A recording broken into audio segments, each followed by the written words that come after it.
7 पूर्णिमा में पैसा आना शुरू हो जाएगा और 21 पूर्णिमा तक यह उपाय करेंगे तो गिरवी रखा हुआ मकान, सोना मुक्त हो जाएगा। ये होकर ही रहेगा।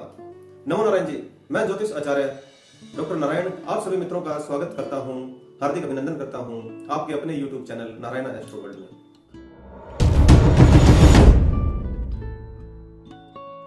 आज मैं आपको एक ऐसा उपाय बता रहा हूं, यदि आप श्रद्धा से यह उपाय करते हैं तो निश्चित ही उपाय पावरफुल रहेगा और अचूक उपाय है। आपका गिरवी रखा हुआ घर और सोना मुक्त हो जाएगा 21 पूर्णिमा तक, यह एक आसान सा उपाय करने से।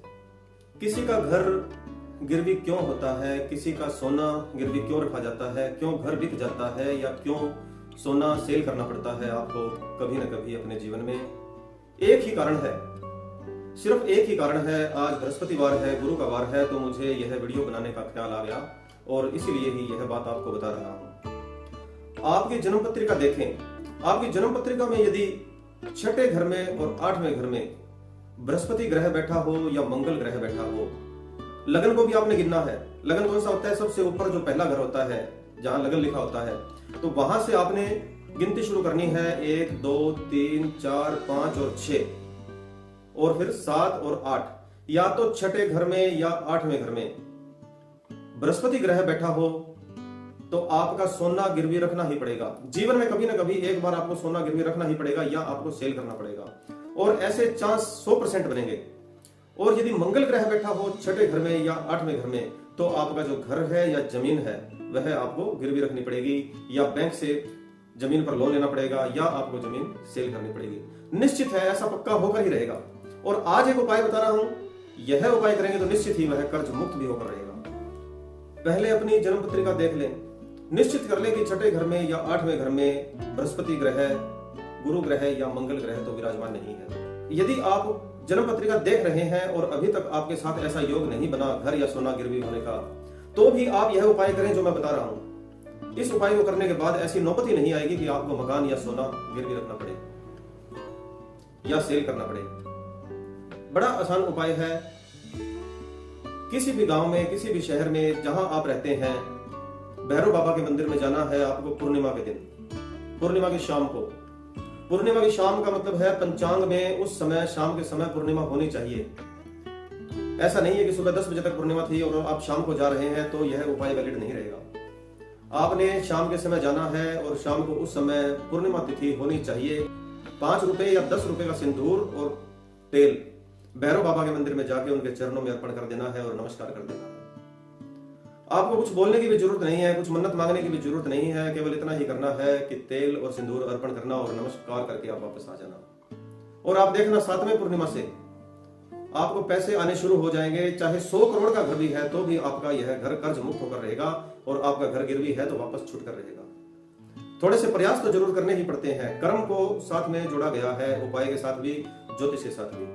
तो प्रयास अपने काम के, व्यापार के जो प्रयास है वह आप करते रहिए, निराश मत होइए। लेकिन यह एक आसान सा उपाय कर लीजिए, अचूक उपाय है। और भगवान ने चाहा, श्री विष्णु ने चाहा, श्री भैरव जी ने चाहा तो यह आपका उपाय 100% और 100% आपका यह काम बनकर रहेगा। रुका हुआ धन किस तरह से वापस पाएं, अटका हुआ रुपया कैसे आप वापस पाएं, आज की वीडियो में इस महत्वपूर्ण टॉपिक पर बात करूंगा। बहुत ही इंपॉर्टेंट विषय है यह, क्योंकि बहुत सारे व्यक्तियों के जीवन में कभी न कभी ऐसे चांस हो जाते हैं कि दिया हुआ धन, उधार दिया हुआ धन या कोई काम किया हुआ रुपया, सामान दिया हुआ जो धन है वह अटक जाता है, वापस नहीं आता। और जब पैसा अटक जाता है तो जिंदगी की जो क्वालिटी है वह थोड़ी डाउन हो जाती है, यानी गाड़ी पटरी से उतर जाती है, मन बहुत दुखी होता है। एस्ट्रोलॉजी में क्या इस तरह के कुछ उपाय हैं जिनसे रुका हुआ धन वापस आ जाए? है 100% ऐसे उपाय हैं, लेकिन आपकी श्रद्धा और विश्वास होना चाहिए। यदि यह आप उपाय करेंगे तो निश्चित तौर पर रुका हुआ धन वापस आ जाएगा। आइए बात करते हैं, रुका हुआ धन हम कैसे वापस पाएं, कौन से ऐसे उपाय करें कि जिससे हमारा अटका हुआ रुपया वापस मिल जाए। एक बात बता दूं आपको कि हमारा कोई भी वीडियो जिसमें राशि, जन्म पत्रिका, इन बारों में बात की जाती है तो यह चंद्रमा पर आधारित होता है, यानी मून साइन पर, सन साइन पर नहीं। तो सबसे पहले हम जानते हैं कारण और निवारण। देखिए, रुपया अटकता है तो उसके कुछ कारण भी होते हैं। पहले कारण आप जान जाएंगे और उसके बाद में हम निवारण पर बात करेंगे, उपायों पर बात करेंगे। आइए बात शुरू करते हैं। आपकी जन्म पत्रिका में देवगुरु बृहस्पति ग्रह और शुक्र ग्रह यदि खराब हो तो एक मौका जरूर ऐसा आएगा कि दिया हुआ धन अटक जाएगा, बहुत देरी से मिलने की संभावना हो जाएगी। और शुक्र ग्रह का तो ऐसे है कि खर्च से भी संबंध होता है कि किस तरीके से आपने खर्च करना है।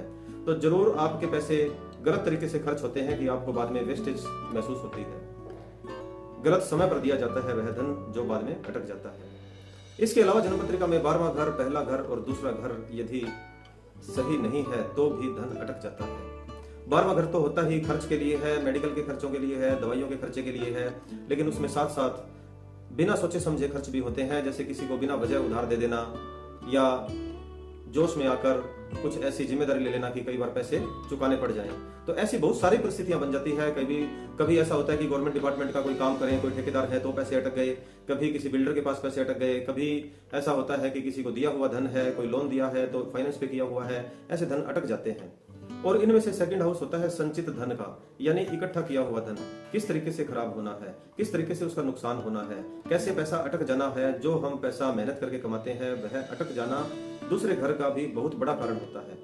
और बृहस्पति ग्रह का रिलेशन तो किस्मत से है, धन से है, काम से है, लग्जरी लाइफ से है।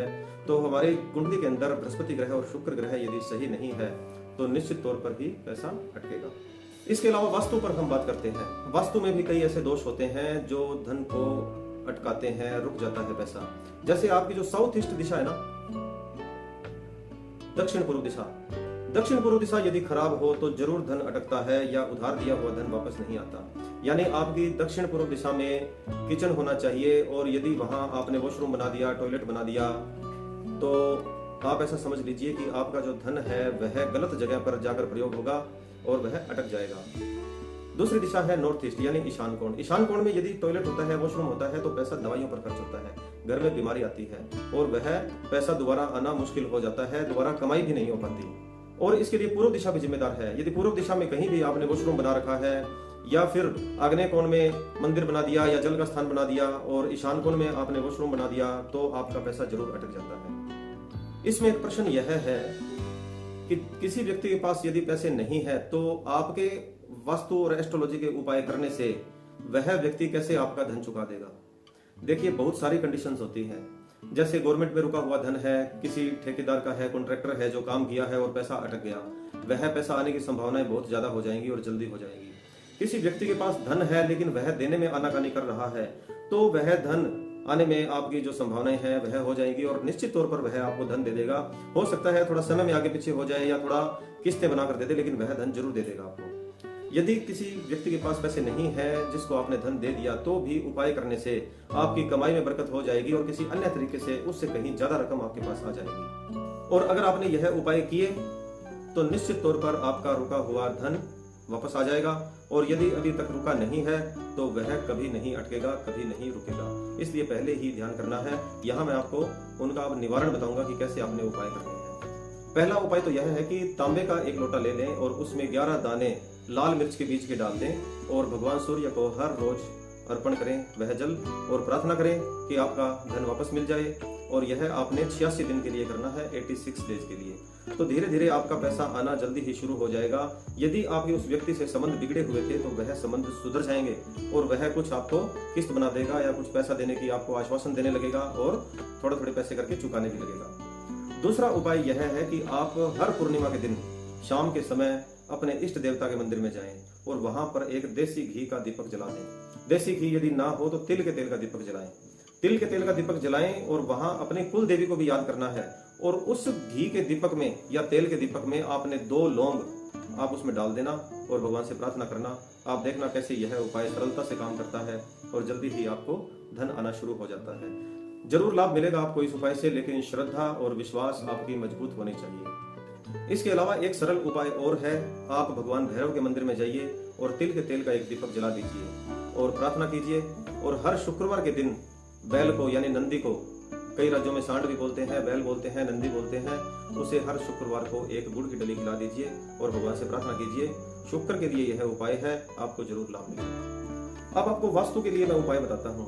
आपकी जो साउथ ईस्ट डायरेक्शन है यानी दक्षिण पूर्व का जो कोना है या दक्षिण पूर्व की जो दीवार है, उस एरिया में यदि आपका हरा रंग है, नीला रंग है या वुडन वर्क है, भूरा रंग है, लकड़ी जैसा रंग है, तो आप उसे हटवा दीजिए, आप वहां पर क्रीम रंग करवा दीजिए या मिट्टी जैसा रंग करवा दीजिए, आपको लाभ मिलेगा और आपका जो नुकसान है वह नफे की तरफ बदलना शुरू हो जाएगा।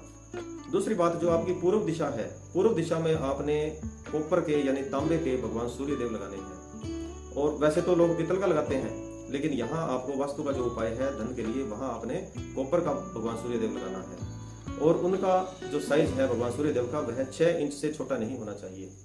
एक उपाय और भी है, आपका जो नॉर्थ वेस्ट कोना है, नॉर्थ वेस्ट की जो दीवार है, उस दीवार के नजदीक किसी भी जगह एक चांदी के बर्तन में आप जल भर कर रख दें और उस जल को हर शनिवार को पीपल के वृक्ष में अर्पण कर दें। आप देखना कितनी जल्दी आपका जो रुका हुआ धन है वह किस्तें बनकर या किसी भी तरीके से आपको मिलने लगेगा। आज की वीडियो में हम इतनी ही बात करेंगे। कैसा लगा यह वीडियो कमेंट में आप जरूर बताइएगा। जय जय नमो नारायण जी, जय श्री राधे कृष्ण।